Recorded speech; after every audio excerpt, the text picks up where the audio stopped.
Muito boa tarde a todos. Estou aqui com muito gosto. É um privilégio estar aqui assim num palácio, não é? A falar, portanto, para vós, sobretudo para pessoas jovens, e com uma vista tão bonita, num dia tão bonito, não é? Um palácio com quadros tão interessantes, que vocês já com certeza viram, e lá fora também, dos jardins. Como disse, como foi acabado de dizer pela doutora Isabel Alçada, a ciência é realmente muito importante hoje em dia. Não é? Enfim, a humanidade nem sempre teve a ciência, não é? Uma coisa que começou, digamos, no mundo ocidental, de certo modo, com os gregos, mas também na China também se desenvolveu alguma atividade que se parecia com a ciência, e hoje em dia tem um desenvolvimento enorme, e sobretudo a tecnologia, não é? Que vem atrás da ciência. De maneira que eu vou pretender fazer uma viagem sobre os problemas atuais, de um ponto de vista científico, estão a ver, e sobretudo globais. Vou falar um bocadinho de Portugal também, mas será mais um aspecto global. E a primeira imagem que tenho aqui é uma imagem que é a Terra, não é? Vocês conhecem a Terra. Foi há precisamente 50 anos, é curioso, que, portanto, no ano de 1969, que o homem conseguiu ter imagens destas, na missão Apollo para a Lua, não é? Eu, nessa altura, tenho mais de 50 anos, não é? Portanto, estive presente e lembro-me de ver isso, de ver essas imagens e o entusiasmo que isso criou no mundo. E reparem que é azul, não é? É sobretudo azul, e é o único planeta no Sistema Solar que é inteiramente azul. Aliás, hoje em dia já se conhecem sistemas solares com uma estrela no centro e depois planetas à volta, em vários pontos do universo, relativamente muito distantes, não é? Mas não conhecemos ainda nenhum que seja, quer dizer, é muito difícil observá-los porque estão muito distantes, mas ainda não temos nenhuma informação, nenhuma razão para dizer que há um planeta assim semelhante ao nosso, azul, ou seja, com água no estado líquido. Então, como é que isto apareceu? Ora bem, apareceu é um número que nós temos dificuldade em nos aperceber da sua dimensão, mas foi há qualquer coisa como 4.500 milhões de anos. 4.500 milhões de anos. E foi nessa altura que se formou uma estrela, que é o Sol, e nesse processo de formação tinha um disco de poeiras e de gases, e tudo isto rodava, e nesse disco foram começando a formar-se planetas. Portanto, aqui é, digamos, uma imagem da Terra nessa fase em que já estava formada, mas estão a ver que era uma fase extremamente agitada. Havia imensos cometas e asteroides, colisões muito frequentes. Quando nós olhamos para a Lua, vocês provavelmente já viram mapas da Lua, não é? Estão cheios de crateras. Nós também, aqui na Terra, devíamos ter essas crateras todas. Porquê que não temos? Não temos por causa de termos uma atmosfera, não é? Que vai erosionando as crateras e, portanto, vai fazendo desaparecer as crateras.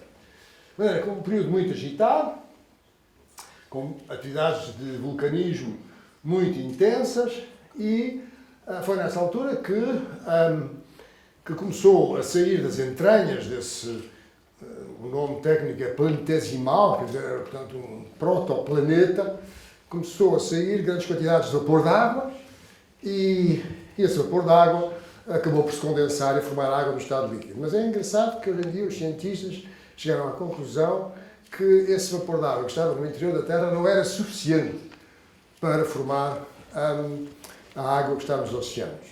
E então, grande parte dessa água, sabem de onde é que veio? Curioso, não é? Dos cometas.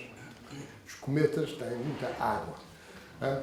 Portanto, a água no estado sólido, portanto, como se fossem cristais. Não é? Cristais. E, portanto, muita parte da água vieram dos cometas. Portanto, formou-se a Terra com a água, no estado líquido, passou ao estado líquido. Nós estávamos à distância certa, estão a ver? Porque em Vênus a água não se condensou. Quer dizer, o vapor da água não se condensou, não passou do estado gasoso para o estado líquido. E em Marte, bom, Marte é uma coisa, fala-se muito de Marte, hein? Li ontem uma coisa que me fez confusão. A propósito das alterações climáticas e da questão do carbono, de quanto é que os solos podem reter de carbono, e um cientista que tem trabalhado disse assim: nós conhecemos melhor o Sol de Marte que o Sol da Terra. E quando isto é dito por um cientista, a gente fica assim um pouco espantado. Não é? Estão a ver, portanto, mas Marte é um planeta pequenino, de maneira que a gente não pesa quase nada, estamos muito leves, não é? Saltamos, mas depois não tem atmosfera, é como se não tivesse atmosfera. A atmosfera é quase que o vazio. Bom, formou-se a água e há cerca de, também se discute muito, há muitos artigos sobre isso, muita investigação, há cerca de 4 mil milhões de anos, talvez um bocadinho mais, talvez um bocadinho menos, formou-se a vida. A vida. E uma das formas mais primitivas de vida ainda existe. Reparem, é extraordinário. São estas colónias de cianobactérias. Portanto, não é um multiorganismo, não é como nós, que somos um organismo, tem muitas células, mas cada célula está comandada e faz aquilo que o sistema lhe manda fazer. Temos as células do fígado, temos as células do coração, as células do cérebro, etc. Não. Isto são colónias de organismos unicelulares, ou uma só célula, que resolveram viver em conjunto. E, portanto, é antes de se formarem organismos multicelulares. Bom, mas estas colónias de cianobactérias chamam-se estromatólitos e ainda existem hoje em dia. Estão a ver a resistência que estas espécies tiveram. Houve muitas espécies que apareceram e desapareceram, vocês com certeza, não é? Os dinossauros e todas essas coisas. Mas estas ainda existem. E isto é na Austrália, em Shark Bay, e que apareceram na Terra há cerca de 3.700 milhões de anos. De maneira que a história da vida é realmente fabulosa, eu não vou ter tempo para descrever, mas apenas dizer isto, desculpa, está em inglês, mas também não é problema. O inglês é a língua dos cientistas. Vão ver? Como é que se faz ciência? Faz ciência publicando artigos. Vão ver? Uma pessoa assim isolada num laboratório a fazer experiências e tal, não é cientista. Cientista é quando se faz isso, por exemplo, e se publicam artigos. Então é isso que a ciência fica, o acervo, não é, do conhecimento científico, ou o conhecimento científico, fica efetivamente nos artigos que são publicados. E é difícil, é difícil publicar um artigo porque não pensem que é mandar um artigo e depois aquilo é aceito e é publicado. Não, o artigo vai para os nossos pares, para outros cientistas que nós não sabemos quem são, e eles analisam aquilo e criticam aquilo e veem se aquilo é realmente novo ou não é novo, e é todo um processo que é complicado. Bom, mas então, portanto, está aqui assim o percurso da vida. Eu aqui talvez salientasse que... mas só salientasse o seguinte, que aqui, estão a ver, aqui assim apareceram células com um núcleo. Porque uma das coisas que aconteceu foi que a atmosfera, quer dizer, a vida inventou a função clorofilina, não é? A fotossíntese, as descobertas mais extraordinárias. Não? Simplesmente, com isso, lançou-se oxigênio para a atmosfera. E o oxigênio, nessa época, era como se fosse um veneno para os seres vivos. Como se fosse um veneno. Porque oxidavam, estão a ver? Não estavam preparados para ter uma atmosfera com oxigênio. Nós hoje temos que ter cuidado, porque se acendemos um fósforo na floresta, enfim, sabemos o que é que acontece, não é? Portanto, uma altura em que não havia oxigênio na atmosfera. Hoje em dia há. E foi aqui que apareceram estas células com núcleos, não é? Mas estão a ver, passaram-se 3 mil milhões de anos até se conseguir isso, e isso foi um avanço enorme. E depois há aqui outro momento importante, que é, a partir daqui, há cerca de 500 milhões de anos, em que a vida explodiu. Quer dizer, apareceram imensas formas de vida, uma variedade enorme, e finalmente vida inteligente. Mas reparem que há aqui uma coisa que talvez seja interessante dizer, é que tudo isto se passou porque a Terra foi um ambiente relativamente estável. E até o clima foi relativamente estável. E, portanto, nós pensamos hoje em dia, os cientistas, que a possibilidade de haver vida noutros planetas, noutros sistemas solares, não é assim uma coisa tão garantida, porque a Terra beneficiou de uma estabilidade muito grande, climática, etc., durante muitos milhões de anos. Dezenas de milhões de anos, centenas de milhões de anos. E estão a ver, nós temos aqui estes 4 planetas. Mercúrio não tem atmosfera, é como a Lua, não tem atmosfera. Vênus, péssimo. Vênus tem um efeito estufa. Quem é que sabe o que é o efeito estufa? Efeito estufa. Vá. Não aprendem os efeitos estufa, nada. Aprendem. Mas toda a gente tem a noção um bocado que é o efeito estufa, não é? É porque há uns gases na atmosfera que, se não existissem lá, nós estávamos todos aqui a tiritar de frio. Se não houvesse gases com efeito estufa na atmosfera, em vez de, hoje não sabem quanto é que estará aqui nesta sala devem ser uns 15 graus ou 16 graus. Mas em vez desta temperatura lá fora, que deve ser para aí, sei lá, 5 graus, ou um bocado assim, ou 6 graus, 7 graus, eram menos 10 graus. Se não houvesse gases com efeito estufa. Portanto, são essenciais. Não é? E em Vênus há tantos gases com efeito estufa que a temperatura é de 400 graus centígrados. 400. Não é? Já não tem água no estado líquido, porque toda a água passou para vapor de água. E o vapor de água é um gás com efeito estufa. Portanto, acumulou-se. Estão a ver? Ok, e depois temos a Terra, azul, e temos Marte, que é uma coisa pequenina e que não tem praticamente atmosfera. A atmosfera é muito terra.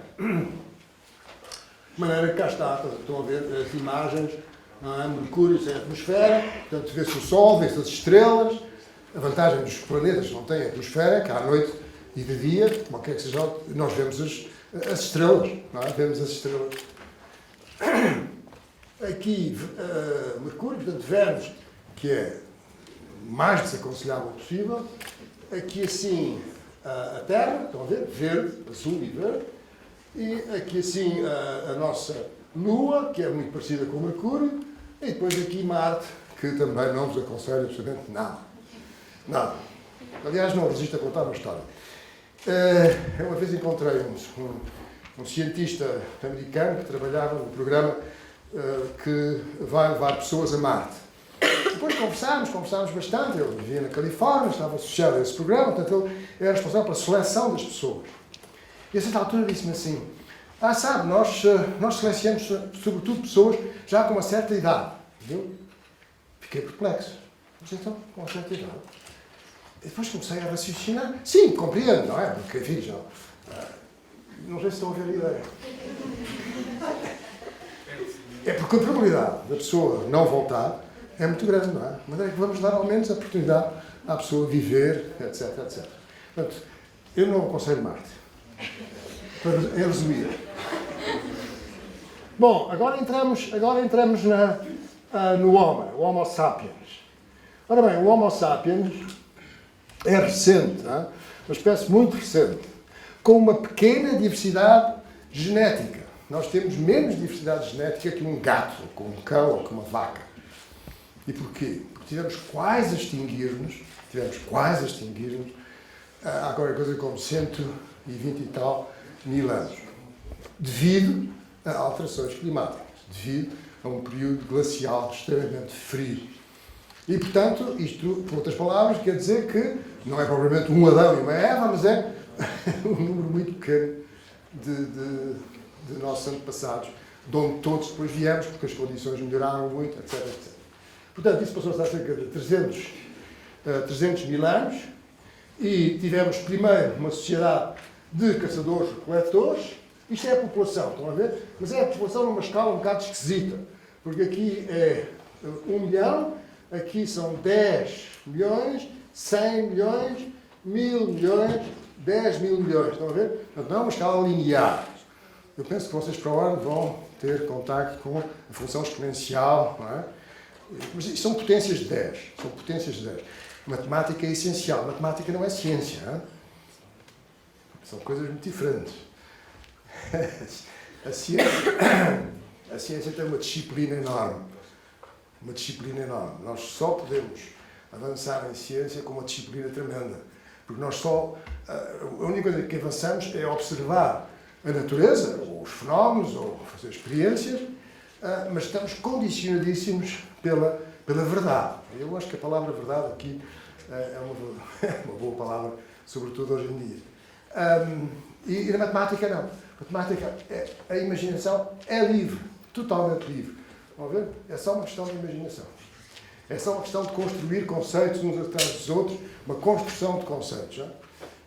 Mas, portanto, estão a ver que aqui houve um crescimento relativamente lento e depois aqui uma descoberta notável. Talvez a maior descoberta que a humanidade fez, que foi a agricultura e que teve lugar no Médio Oriente, naquela zona do mundo que agora, infelizmente, está, como todos sabemos. Ou seja, no Iraque, naquela zona da Síria, etc. E, novamente, um crescimento muito acentuado e, novamente, um salto, um crescimento com a Revolução Industrial. Portanto, 3 fases, 3 sociedades bastante bem caracterizadas. E uma das características destas sociedades é que, em termos de energia, o uso de energia per capita foi muito maior, foi crescendo. Não é? Hoje em dia, estão a ver, em unidades, estas unidades que estão aqui, que é, enfim, não interessa muito, mas é uma unidade de energia por pessoa e por ano, aumentou-se de 10 a 20 para 250. Portanto, a nossa civilização está baseada na energia. Quando falta a energia, isto entra tudo, não é? Quando falta a energia nas nossas casas, a gente vai logo ver o que é que se passa e tal, mas agora se falta na cidade, aliás, agora falta energia na cidade, tal, que chatice, telefona-se logo para saber. Bom, felizmente, nos nossos países isso não dura muito tempo, mas se durasse muito, ainda que durava um dia, durava 2 dias, durava uma semana. Muito complicado, muito complicado. Depois temos aqui a questão material, ou seja, aquilo de matéria, não é? Que intervém, que inicialmente era biomassa, lenha fundamental, e que depois passou a ser petróleo, gás natural, carvão, os minerais, enfim, os plásticos, tudo isso. Cidades, isto é, cidade do Novo México, é impressionante. Quer dizer, a cidade vai crescendo, quer dizer, são montes, não é? Montes e vales, e vai crescendo, sempre crescendo, não é? Hoje em dia já há mais pessoas a viver em zonas urbanas do que pessoas a viverem em zonas rurais. E a maior migração que houve na história, e está bastante bem documentado, estou a medir bem as palavras, a maior migração que se conhece na história foi a migração que se deu nos últimos 40 anos das pessoas na China, da zona, forçadamente, em certos casos, outros não, mas enfim, uma parte forçada, das pessoas das zonas rurais para as cidades. E isso aumentou-lhes o poder de compra, aumentou-lhes a prosperidade económica, de certo modo, enfim, a qualidade de vida, enfim, já é mais discutível, mas o facto é que eles se moveram e a China teve um desenvolvimento económico extraordinário que nós assistimos nos últimos 40 anos. Outro aspecto que é fundamental no nosso mundo de hoje são as desigualdades. E isto aqui é uma coisa triste, mas é um facto, é que as desigualdades estão a crescer. E isto é de uma base de dados suíça, por número de adultos, e só para vocês terem uma ideia, em número de adultos, 0,7% da população de adultos global tem 44% da riqueza. Eu não tenho aqui a figura para 2006, 2007, mas em vez de 44 é para aí 47. impressionante, não é? São 35 milhões de pessoas e depois temos 3.282 milhões de pessoas, 69%, com 2,9% da riqueza no mundo. Uau! Não é sustentável. Se me perguntarem como é que isto vai evoluir, eu não vos sei responder. Mas não é sustentável. Não é sustentável. Energia, lá está. A energia, portanto, é a base da nossa civilização. Não é? É mesmo assim, é a base. Fala-se muito da água. Mas reparem, a água, nós conseguimos ter água, podemos dessalinizar o oceano com energia, não é? Claro que isso tem imensos problemas, não estou a dizer que isso seja nenhuma solução, mas é só para ficar com a ideia de que a energia é que está na base. E há uma coisa muito importante em relação à energia, e que às vezes as pessoas dizem, e eu próprio também digo, não se produz energia. Não se produz energia. Produzir é criar qualquer coisa a partir do nada, assim como se faz um objeto, produzir aquela garrafa, não é? Eu envia vidro e eu produzi uma... Mas a energia em si não se produz. Nós só conseguimos converter uma forma de energia noutra forma de energia. Conseguimos converter fotossíntese, a energia solar, a radiação solar, em energia elétrica. Conseguimos converter a energia química que está no petróleo que temos no nosso carro em energia mecânica para o carro se deslocar, com eficiência péssima, porque ninguém põe a mão no tubo de escape, não? Porque se queima. Estão a ver toda a energia que se perde ali, permanentemente. Não? Portanto, com uma eficiência muito má. Mas é só converter energia. Só conseguimos converter energia. E estão a ver que aqui, estas três fatias, portanto, carvão, petróleo e gás natural, são as três fatias dominantes, correspondem a 80%. 80% das fontes primárias de energia no mundo são combustíveis fósseis. Não hesitem em dizer que estamos viciados em combustíveis fósseis. Não, vocês não, porque vocês são jovens. Mas nós, adultos, estamos viciados em combustíveis fósseis. Portanto, cabe à vossa geração mudar este paradigma. Bom, isto é um exemplo. Na Califórnia, um estado da América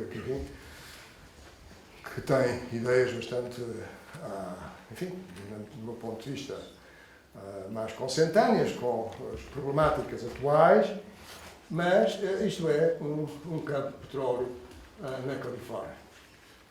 São as máquinas de extração de petróleo. Portanto, eu vou... aquilo que eu já disse, não é? São 78, estão a ver? 78 são combustíveis fósseis e as renováveis modernas são apenas 7,4. Estão a ver? Uma percentagem muito pequenina. Temos aqui a hidroeletricidade e estas são as outras modernas, que são essencialmente a eólica e a solar. E Portugal tem feito um percurso extraordinário, um percurso excelente em desenvolver as energias renováveis. Devemos estar orgulhosos disso. E também nos Açores, com a energia geotérmica. Somos no sul da Europa, de longe, o país que tem feito o maior esforço para desenvolver as energias renováveis. Mas temos também, no Canadá, no estado de Alberta, a exploração das areias bituminosas, que é, enfim, é uma coisa muito agressiva do ponto de vista ambiental. Isto é o produto, estão a ver? O produto não, é a matéria-prima, é a areia bituminosa. Bom, e depois temos as fábricas. Aquilo depois mete-se como se fosse uma máquina de lavar. Uma máquina de lavar, com muito sabão, água quente, a água fica toda poluída, condensada ali, claro, e depois separa, não é, as areias do petróleo. E depois ficamos com este aspecto. Claro que pode-se dizer assim, mas isto daqui assim a 100 anos são tudo florestas. Eram florestas. Não é? Mas, enfim, claro, levaram um certo tempo, etc, etc. Água. Bom, Índia. Estão a ver como é que é a vida de cada uma destas pessoas? Provavelmente todos os dias têm que fazer um percurso, não vivem todas à mesma distância, com certeza, deste poço, não é? E, portanto, têm que fazer percursos diferentes, alguns mais longos que outros, com a água às costas, para ir buscar água neste poço comum. E isto onde é que é? Lá. Dou-vos um doce, se vocês descobrirem. Será longe? Será perto? Será na Europa? Será em África? Vá, palpite. Onde é que achas que é? Ali parece um deserto, não parece? Lá em cima. Não parece um deserto? Montanhas desérticas. E isto o que é? São estufas. Isto são estufas. Estufas, mas estufas num deserto, como é que é possível? Tem que ter água. Não é? Tem que ter água. A resposta. Agricultura de irrigação intensiva com água proveniente do Tejo, em Almeria, Huerta de Europa. Hã? Uau! Vamos ver? Não tem truque nenhum. São fotografias. Isto é a realidade. E isto é possível porque há um transvase, um aqueduto, que é uma das grandes obras de engenharia de Espanha, com 286 km, que vai desde das cabeceiras do Tejo, que são duas barragens que vocês veem ali em cima. Madrid é mais ou menos ali, Toledo é mais ou menos aqui, Madrid ali, tá? E portanto este aqueduto vem até aqui, que é uma zona que, se não tivesse água vinda de algum sítio, era praticamente desértica, e portanto são 132 mil hectares de cultivos, com mais de 80 mil regantes que dependem daquele transvase. Aliás, isto até está escrito em espanhol, porque foi tirado de uma referência espanhola. Portanto, há aqui outra coisa que é extraordinária, que é, enfim, que eu acho extraordinário, que é o seguinte, se vocês agora formos ver a questão do clima, não é? E há realmente muitas regiões do mundo em que chove pouco. Os ingleses chamam isto arid lands. Drylands, desculpa. Drylands. Não sei se a gente pode traduzir por terras secas, mas enfim. E inclui as terras hiperáridas, desertos. Aí, de facto, é praticamente impossível de viver. Não é completamente impossível, não é? No Saara há aquelas caravanas que atravessam, etc. Mas, enfim, hiperáridas, áridas, semiáridas e subúmidas secas, que é o nosso Alentejo. E estas áreas ocupam 41% da área do nosso planeta. E dir-se assim, mas as pessoas fogem desses sítios, vão viver noutros, onde haja mais água, porque isto é uma complicação, não ter muita água. Não.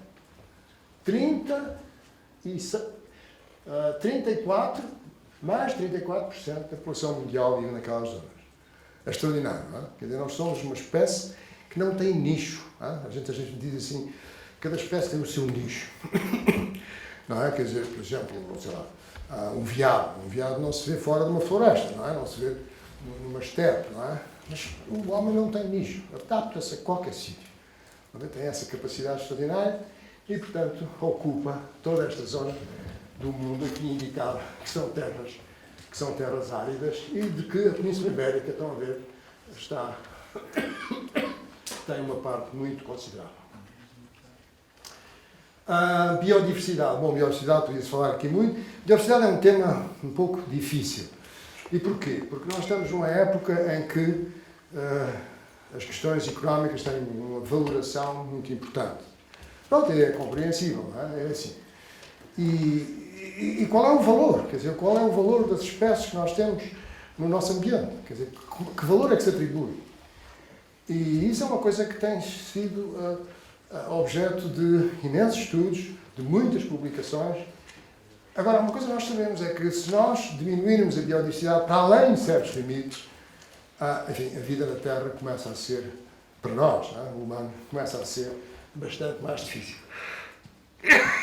Aquilo que vocês veem aqui são o número de extinções de vertebrados desde o século XVII, século XVIII, século XIX, século XX e o século... aqui o século... Não, aqui, perdão, aqui sim o século XIX, 18, 17, 16, assim é que é. 16, 17, 18, 19 e este 20 com 10 anos de 21. Mas estão a ver que o número, isto é um número de espécies, o número de peixes desapareceram, de anfíbios desapareceram, répteis, aves, mamíferos e outros vertebrados. É realmente muito, não é? É realmente. Portanto, há quem diga que estamos numa nova extinção de espécies. E agora a nossa flora e a nossa fauna. Estão a ver? Isso é uma coisa que eu realmente, quando tenho a oportunidade, digo. Eu penso que nas nossas escolas devia haver um esforço, e certamente há, e há muitas coisas que dificultam isso, mas um esforço de levar os alunos ao campo, quer dizer, a visitas de campo, a áreas reservadas, não é? A parques nacionais, vocês que estão aqui de Ponta Barca, o Gerês está ali tão perto. Isto é no Gerês, só há no Gerês. Este lírio que está aqui só existe no mundo, no Gerês. Só existe no mundo no Gerês. Estão a ver? E isto, se vocês quiserem consultar este site, vocês desculpem, é uma constipação que se prolonga, www.flora-one.pt. Quer dizer, vocês veem todas as espécies que existem, podem ser botânicos excelentes, e esta em particular só há naqueles dois quadradinhos que estão ali assim, que se chama Iris boycieri. E que é lindíssima, não é? Aquilo não está muito aumentado, aquilo é realmente uma flor deste tamanho.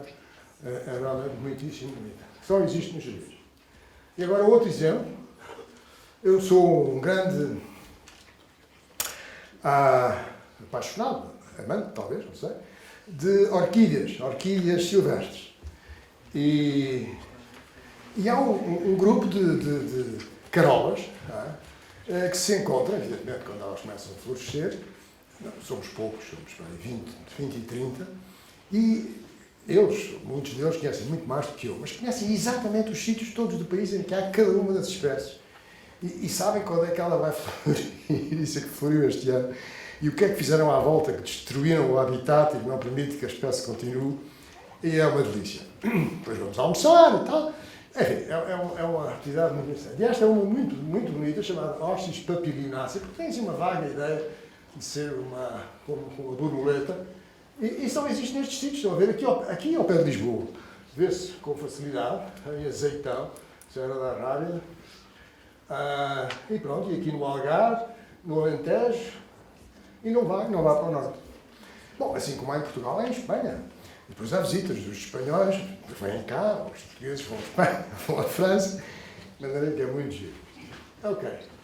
Agora, o que é que se está a passar na Amazónia? Bom, esta fotografia de satélite, esta imagem de satélite, é de 75, estão a ver? Algures na Rondônia, uma povoaçãozinha ali, uma estrada, outra estrada para ali, outra estrada para aqui. Passados, quanto é que é? 25, 35, 37 anos, passados 37 anos, aquela povoaçãozinha tem este tamanho. E há estas estruturas assim paralelas, não é? Parecem umas riscas, não é? O que é isto? Bom, isto aqui é uma estrada e depois, perpendicularmente à estrada, vai-se desflorestando. Aliás, isto até tem um nome nas pessoas que fazem estudos de satélite. Chama-se o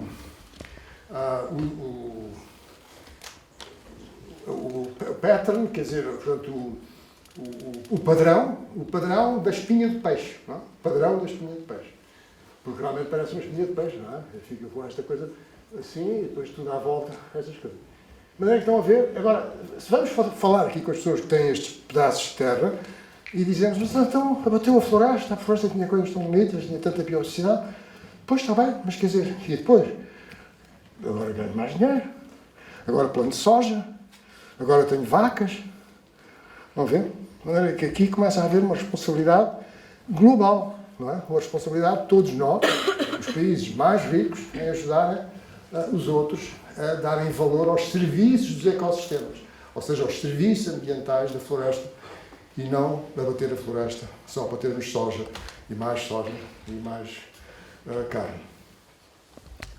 Aqui a ilha de Bornéu, na Papua Nova Guiné, e estão a ver a desflorestação é bastante impressionante. Aqui só temos agora, enfim, nós estamos nesta fase aqui, praticamente florestas nas zonas de maior altitude. Outra particularidade é a questão dos metais. Bom, e reparem, desculpem esta imagem assim um bocadinho, enfim, pouco lapidada, digamos assim, mas o nosso planeta, o raio não cresce. O raio são 6.700 km. Estão a ver? E nestes 6.700 km existe uma certa quantidade de ferro, certa quantidade de cobre, certa quantidade de ouro, certa quantidade dos elementos raros, das chamadas terras raras, e de muitos outros. E essa quantidade não está a variar, porque ao longo da história, na orogenia, foi-se formando, simplesmente. Isso leva milhões de anos, e portanto a quantidade é a mesma.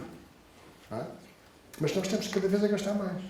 E se não reciclarmos, se não reutilizarmos, bom, vamos ter problemas certamente no futuro. E isto são gráficos logarítmicos, desculpem lá outra vez este palavrão, mas aqui é 1, aqui é 1, aqui é 100, aqui é 10.000, ali é 1 milhão, não é? E estão a ver que tudo isto cresce. Molibdênio, níquel, platina, cobre, prata, ouro, índio, chumbo, zinco, fosfato, hélio. O hélio é raríssimo. Tântalo, nióbio, alumínio. E, portanto, temos que ter uma economia circular. Uma coisa que é curiosa que é realmente difícil de entender.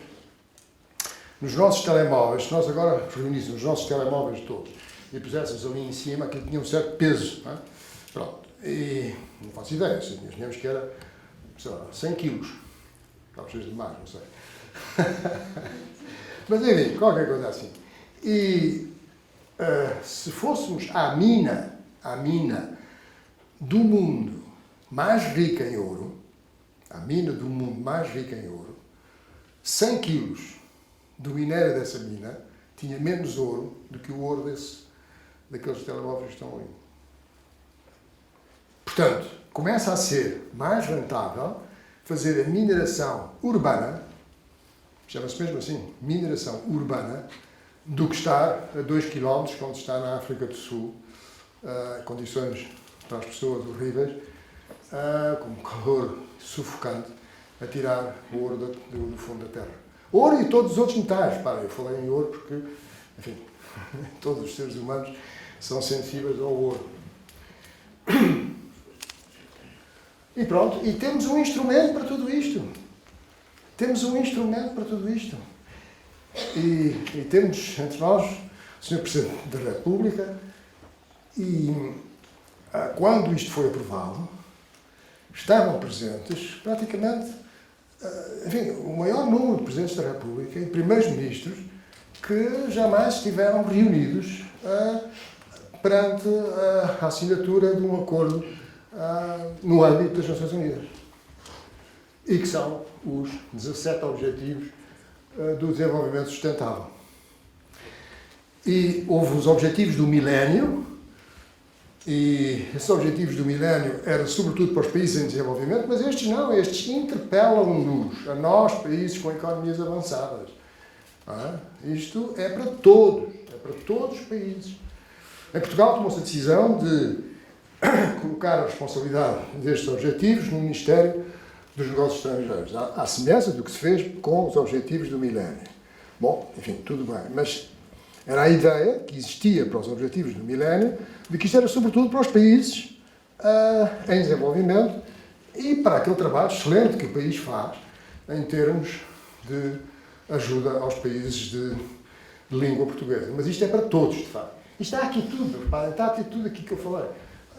Erradicar a pobreza, falei pouco sobre isso, mas erradicar a fome, saúde e qualidade, educação de qualidade, educação, estão a ver, fundamental, igualdade de género, água e saneamento, energias renováveis e acessíveis, trabalho digno e crescimento económico, indústria, inovação e infraestruturas, reduzir as desigualdades, entendeu? Cidades e comunidades sustentáveis, produção e consumo sustentáveis. Será necessário nós abafarmos as nossas preocupações numa grande superfície a comprar coisas? Será isso a melhor solução? Não será melhor ir correr ou fazer qualquer outra coisa do que ir comprar isto e depois mais aquilo? Ação climática. Proteger a vida marinha, proteger a vida terrestre. E está aqui, portanto, tudo que diz respeito à fauna e à flora, etc. Paz e justiça e instituições eficazes e parcerias para a alimentação dos objetivos. E este é, talvez, dos mais importantes de todos. Porque para conseguir isto, não basta aos governos. Não basta aos governos. É necessário os governos, é necessário as empresas e é necessária a sociedade civil organizada, de preferência, não é? Com organizações não governamentais e todo esse tipo de outras organizações. Portanto, esse aspecto é absolutamente crucial. Bom, eu estou com certeza a ultrapassar todas as horas. Alguém me ajuda a dizer quanto tempo é que eu tenho, mais ou menos, porque eu tenho...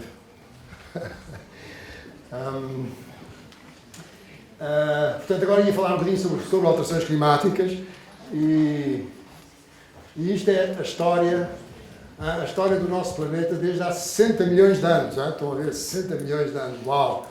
Como é que os cientistas conseguem fazer estas coisas?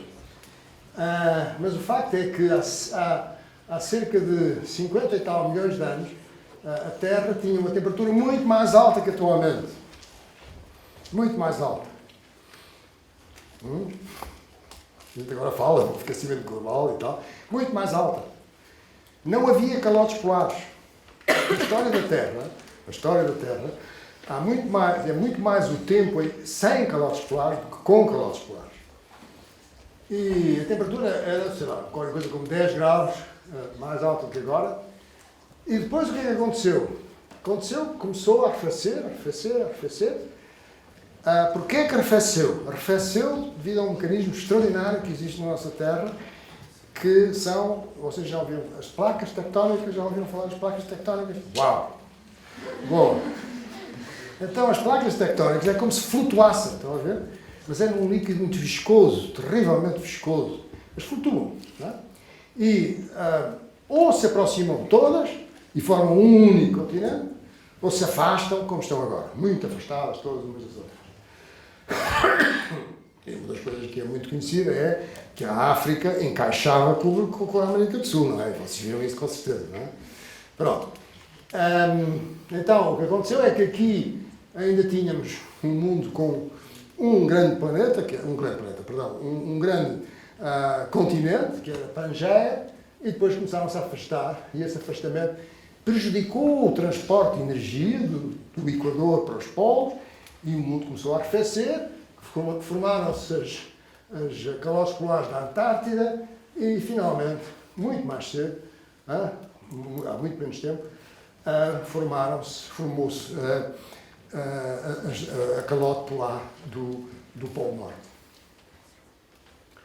E já, estou a falar agora muito mais recente, há 400 mil anos, estão a ver, isto é a reconstrução da temperatura média, com oscilações, estão a ver aqui umas oscilações, com um período que é de cerca de 100 mil anos, e aqui, portanto, a temperatura nos períodos glaciais é cerca de uns 6 graus abaixo do que é agora. Aquilo que eu falei há pouco, não é? Que o homem teve quase a desaparecer, houve ali assim uma situação muito difícil, foi precisamente aqui. Estão a ver? Portanto, isto aqui foi há 120 mil anos, aqui há cerca de 130 mil anos, muito frio, África, muito seca, muito desértica, e só havia pequenas bolsas com Homo sapiens, com humanos. O homem apareceu mais ou menos aqui nesta zona. E o que é esta coisa aqui de baixo? Bom, isto aqui de baixo é a concentração do CO2 na atmosfera. Já vou mostrar, dar uma ideia de como é que estas coisas se concluem estas coisas. E estão a ver que quando é frio, o CO2 tem maior concentração. Perdão, quando temos a temperatura mais alta, a concentração de CO2 é maior. Quando temos uma temperatura mais baixa, temos uma concentração menor. E o que é aquela seta? O que é aquela seta? Aquela seta é de quanto aumentou o CO2 desde a Revolução Industrial. Né? Desde que fizemos a transição da sociedade agrícola para a sociedade industrial. Como é que se faz? Como é que a gente sabe tudo isto? Estão a ver aqui a colaboração de franceses, russos, americanos. Os cientistas não têm nacionalidades, não têm problemas, não é? Colaboramos com todos. Estão a ver? Isso é uma coisa muito positiva. Quando foi a Guerra Fria, houve uma coisa chamada One Geofísica Internacional, que foi organizada pelos russos e pelos americanos. E ambos concordaram nos objetivos, porque era conhecer a Terra, estão a ver? Portanto, tudo isso são sinais que são positivos. De maneira que esta malta aqui tem estes tarolos, é o nome técnico, mas enfim, portanto, é gelo, são bocados de gelo que são tirados da calote polar. E depois o que é que se faz a isto? Eles estão no centro, no Vostok, que é no centro da Antártida. Vocês já vão ver, ficou aqui repetido. Vostok, onde é que é? Ora, o Vostok, estão a ver? Uau! Na Antártida. Estão ali naquela estação. E depois o que é que eles fazem? Eles analisam aquilo com o microscópio e aqui está tudo cheio de barras. Cada barra corresponde a um ano. Cada barra corresponde a um ano. E depois, no gelo desse ano, está tudo cheio de bolhinhas. Porque quando neva, há ar, não é? Que fica nos interstícios, não é? Dos cristais de gelo. E é esse ar que eles analisam. Estão a ver? Analisam aquele ar e ficam a saber se há dióxido de carbono, mais ou menos dióxido de carbono, naquele ar que ali está. Estão a ver a paciência que é preciso ter? Ok. E a disciplina, não é? Porque a gente tem que estar ali assim, com muita atenção, e tem que pôr exatamente o que observa. Ok. E, portanto, eu uma vez, já agora, conto uma história, pronto, mas é um dos países que tem mais, tem cientistas mais avançados, enfim, a investigação mais avançada nesta área da glaciologia é a Dinamarca. E em Copenhague, estava lá na Universidade de Copenhague, então convidaram-me a visitar o sítio onde eles tinham guardado este gelo. De maneira que fui lá para um pátio e uma casinha assim de madeira, e lá dentro digo-vos que era praticamente gelado, era uma coisa absolutamente infernal. E depois abriram uma arca, estavam aqueles cilindros todos, e depois começaram a dizer assim: olha, sabe, isto aqui assim foi o ano de Jesus Cristo, este aqui assim, foi aqui de Jesus Cristo, não é? E a indicar todos aqueles. Está tudo registado, estão a ver? As erupções vulcânicas, por exemplo. Portanto, tudo isso se conhece através dessas análises. E, portanto, o que acontece é que o CO2 continua a crescer, estão a ver? A concentração do CO2 continua a crescer. Estas oscilações têm a ver... dava um bocadinho de tempo para explicar, mas lá, é o seguinte, é porque tem a ver com o facto de que o CO2 é absorvido na fotossíntese. E quando as plantas crescem, ou seja, a partir de agora as árvores começam a ter os seus rebentos, as plantas, e portanto absorvem mais CO2. Mas se vocês pensarem um bocadinho, dizem assim: está bem, mas temos dois hemisférios. Quando é inverno no norte, é verão no sul, portanto a coisa deve-se compensar. Compensa-se? Acham que se compensa? Qual é a diferença? Qual é a diferença do hemisfério norte e sul? O norte tem mais terra, não sei o que é que disse, tem mais terra. E, portanto, esse sinal é mais forte e sobrepõe-se. E por isso é que fica esta oscilaçãozinha que está aqui.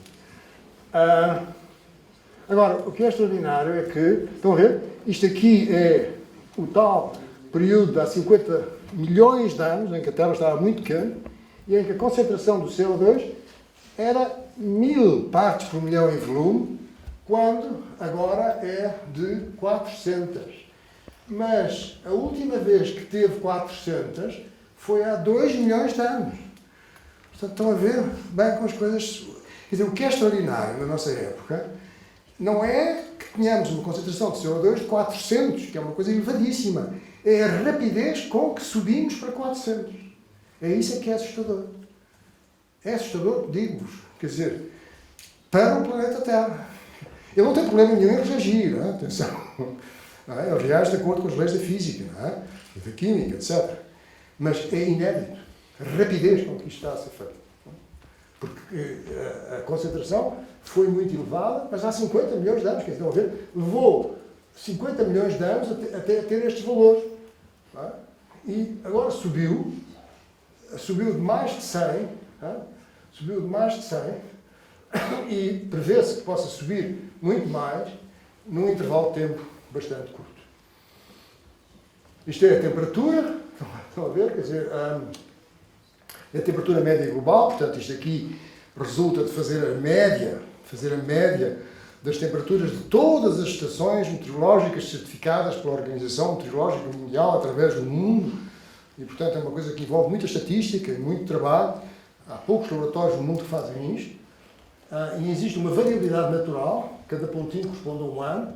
Isto é uma média móvel, e isto é o erro, não é? Porque em ciência há sempre erro. A ciência não é certa, sempre erro. Mesmo que vocês vão medir uma mesa, medirmos aquela mesa,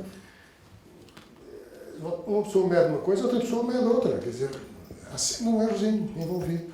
E vocês isso nas aulas com certeza que aprendem, não é? Que há sempre um erro nas medições. Mas há uma tendência de subida, e isso é que é, de facto, algo que tem sinais preocupantes. Uma das regiões do mundo onde isto é mais evidente é no Polo Norte, e isto é o gelo oceânico. Estão a ver o gelo oceânico, a área de gelo oceânico. Isto é gelo que flutua e que tem estado a diminuir. Este bocado aqui, estão a ver, este bocado aqui, é praticamente da área da Europa Ocidental. Portanto, isto é uma coisa gigante. O que é que não há pessoas aqui? Não há pessoas a viver aqui, praticamente. Há uns esquimós. Também outra história dos esquimós. Os esquimós, lembram-se que a gente via sempre os esquimós com cães, não é? Com o castronose e com os cães e tal. Pois, mas agora o que acontece é que há menos gelo. De maneira que os esquimós têm mais dificuldade. O que é que eles faziam? Iam com os cães até um sítio, faziam um furo, não é? E depois pescavam focas nesse furo. Mas agora há muito menos gelo, há muito menos extensão de gelo. De maneira que estão-se a converter a pescadores. De maneira que as vítimas acabaram por ser os cães. Há muitos menos cães. O que é triste, porque tiveram que abater os cães, etc. Mas estão a ver que tudo isto... Mas o que é que há? Mesmo assim, nesta região do mundo há muito poucas pessoas. E, portanto, as pessoas adaptam-se, evidentemente, mas há muito poucas pessoas. E isto é o que se passa no topo da Groenlândia, porque aqui o degelo aqui é mais complicado, porque este gelo que está acima do nível médio do mar, quando funde, quando derrete, aumenta o nível do mar. Este não aumenta o nível do mar. Quando tem um copo de água, põe uma pedra de gelo, vê qual é o nível, e a pedra derrete, o nível fica o mesmo. Mas aqui não. Aqui, quando derrete, aumenta o nível. Portanto, isso é que é mais preocupante. E isto é o que se passa no topo da Groenlândia, que vai-se formando lagos. Esses lagos depois vão formando... A água entra por toda a parte. Nós sabemos disso nas nossas casas, não é? Quando há uma infiltração, a água vai por toda a parte. E no topo da Groenlândia é a mesma coisa. Aparecem aqueles lagos e aquela água, no estado líquido, tenta furar. E fura até à base daquela massa de gelo que tem 2 a 3 km de espessura. 2 a 3 km de espessura. E agora os cientistas cá em baixo veem a saída dessa água da Groenlândia. Isto é na Antártida, que é mais estável, e isto sempre se deu, quer dizer, estes deslocamentos destes grandes icebergs, mas agora estão-se a tornar mais frequentes. Isto é uma fotografia que eu tirei em São Pedro de Moel, que é onde eu costumo ir passar férias. E é uma estrada. É uma estrada isto. Não se percebe, não é? Quase não se percebe, talvez ali um bocadinho. Isto é uma estrada. Isto foi o ciclone Leslie, que destruiu imensas árvores. E o que faz mais pena é que não se vê qualquer movimento. Para aí de 30 em 30 metros, 40 em 40 metros, há árvores caídas, mas onde é que estão as pessoas para tirar aquelas árvores? Também a sociedade civil não se organiza, essa aqui é a verdade, as pessoas podiam se organizar, não é? Temos iniciativa, não é? Eu tenho falado isto aos meus amigos, mas me dizem, fica-se assim no suspenso. Enfim, o Estado há de fazer qualquer coisa, mas o Estado não pode fazer tudo, não é?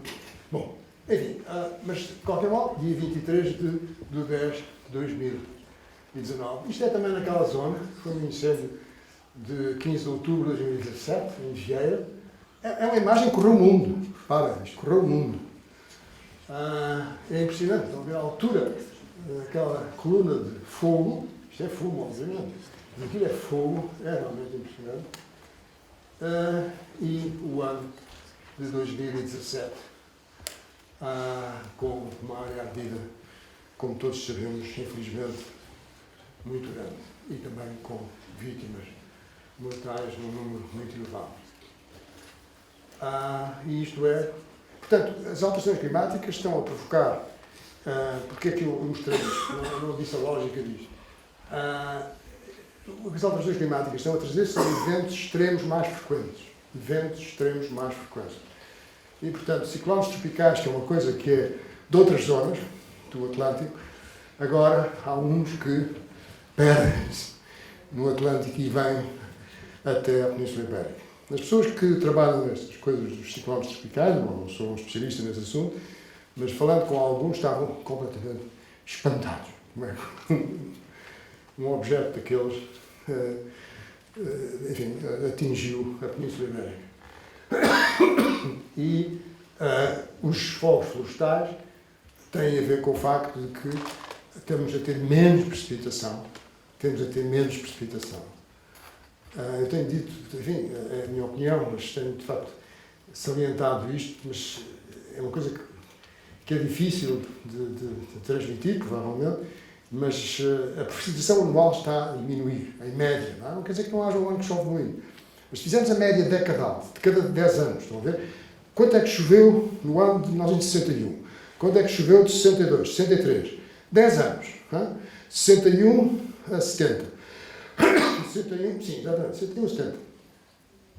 Depois fazemos a média de 10, não é?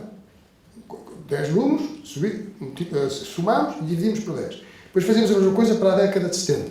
Fazemos a mesma coisa para a década de 80. Fazemos a mesma coisa para a década de 90. Fazemos uma coisa para a década de 2000 a 2100. Eu não tenho aqui a figura, mas fica uma escada. Década de 60, década de 70, década de 80, década de 90. Estão a ver? Isso aqui é... E não é só cá. Em Espanha temos uma situação semelhante. Bom, e isto são os tais eventos extremos. Quer dizer, reparem, quando se fala de um evento extremo, não se pode dizer que isto é um sinal das alterações climáticas, pois as alterações climáticas têm a ver com o clima. O clima é diferente de tempo. Tempo é o estado instantâneo da atmosfera. É o facto de agora nós dizemos que, neste momento, em Lisboa, em Belém, está sol, céu limpo, temperatura, não faço ideia, sei lá, 10 graus, coisa assim. Pronto, isso é o tempo. Clima são 30 anos de observações. Temos que fazer 30 anos de observações e para dizermos que há uma alteração climática temos que comparar períodos consecutivos de 30 anos. Mas isto foi o que aconteceu em fevereiro na Ilha da Madeira, enfim, por razões também de gestão daquele leito de rio enxurrado, que foi... Mas acontece em muitos sítios. A última das coisas que aconteceu, enfim, na Península Ibérica foi em Palma há uns meses. E este século, em Mértola, 2005, em que se põe aqui assim palha, porque as árvores aguentam, embora haja uma mortalidade muito elevada, hoje em dia, portanto, realmente, portanto, temos alterações climáticas, temos impactos, temos a mitigação e a adaptação. A mitigação é tentar reduzir as emissões, é a tal transição energética, é a tal transição para as energias renováveis que Portugal tem estado a fazer de uma forma empenhada, e a adaptação é adaptarmos a um clima diferente. E, portanto, o objetivo é que as emissões não continuem a subir, mas comecem a decrescer de modo a não ultrapassar 2 graus centígrados de aumento da temperatura média global, que é aquilo que está estipulado, está determinado, que faz parte do Acordo de Paris. Mitigação, maior eficiência energética, essa que é a chave, repara. É realmente a chave. A chave é nós consumimos energia, porque precisamos de energia para as coisas mais variadas, para aquecer as casas, precisamos de energia para nos deslocarmos, precisamos de energia nas nossas casas para todos aqueles utensílios do dia-a-dia, precisamos de energia para as coisas mais variadas, mas utilizar essa energia consumindo menos, quer dizer, com maior eficiência. A mesma funcionalidade, mas menor consumo. Promover uma transição energética para energias renováveis, hídrica, solar e eólica, e conservação da energia já é diferente da eficiência energética. É prescindirmos de utilizar tanta energia.